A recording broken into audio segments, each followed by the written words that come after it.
Hello everyone, ఈరోజు ఈ వీడియోలో నెయ్యి తయారు చేసే విధానం చూపిస్తా అండి. చూడండి, నేనైతే పాల మీద మీగడతో పాటు తోడు పెట్టుకున్న పెరుగుని ఫ్రిడ్జ్లో పెట్టి గట్టిగా అయిన తర్వాత పైది మొత్తం తీసుకొని ఒక గిన్నెలోకి అయితే రోజు తీసుకొని స్టోర్ చేసుకుంటా అండి. చూడండి, స్టోర్ చేసుకున్న ఆ వెన్నని ఇలా మిక్సీలో వేసుకొని కూల్ వాటర్లో వేసుకొని క్లీన్ చేసుకోవాలండి.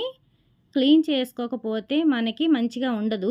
ఎందుకు అంటే స్టోర్ చేస్తూ ఉంటాం కదా, ఫ్రిడ్జ్లో క్లీన్ చేసుకోవాలి. కూల్ వాటర్తోనే క్లీన్ చేసుకోవాలండి. చూడండి, కూల్ వాటర్ వేయకపోతే ఈ వెన్న అనేది చెదిరిపోతుంది, ముద్దగా అనేది ఉండదు. చూశారు కదా ఎంత ముద్దగా తెల్లగా చక్కగా ఉంది. వేరే గిన్నెలోకి అయితే షిఫ్ట్ చేసుకుంటున్నాను. ఈ గిన్నెలోకి మొత్తం మనం తీసుకొని మరిగించుకోవాలండి. ఇలానే మనం ఇంట్లో చేసుకునే ఈ వెన్నని నెయ్యిగా తయారు చేసుకుంటే మన ఆరోగ్యానికి కూడా మంచిదండి. ఇంట్లో ఇలానే మీరు కూడా ప్రిపేర్ చేసుకోండి. మరగడానికైతే చాలా టైం పడుతుంది. సిమ్లో పెట్టుకోండి.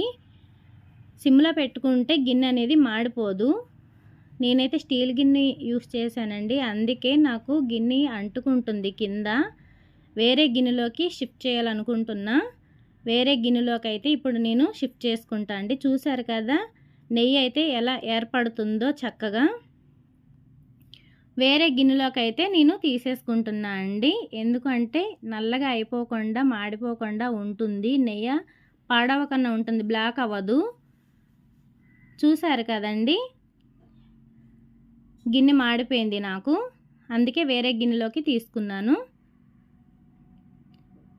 నెయ్యి అయితే మంచిగా సపరేట్ అయిపోయింది. చూసారా, చక్కగా ఉంది. ఈ మరిగించుకున్న ఈ నెయ్యిని నేను వడకట్టుకుంటున్నా అండి. ఈ వడకట్టుకున్న తర్వాత పిప్పు ఉంటుంది కదండి, ఈ పిప్పుని ఏం చేయాలి అని అనుకుంటున్నారా? ఇందులోనే మళ్ళీ మనం వాటర్ పోసుకొని మరిగించుకోండి. వాటర్ పోసుకొని మరిగించుకున్న తర్వాత మళ్ళీ వడకట్టుకోండి.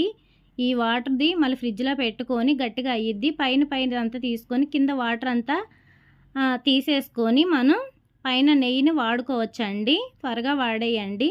ఈ వీడియో మీకు యూస్ఫుల్ అనిపిస్తే లైక్ చేయండి, సబ్స్క్రైబ్ చేసుకోండి. Thank you.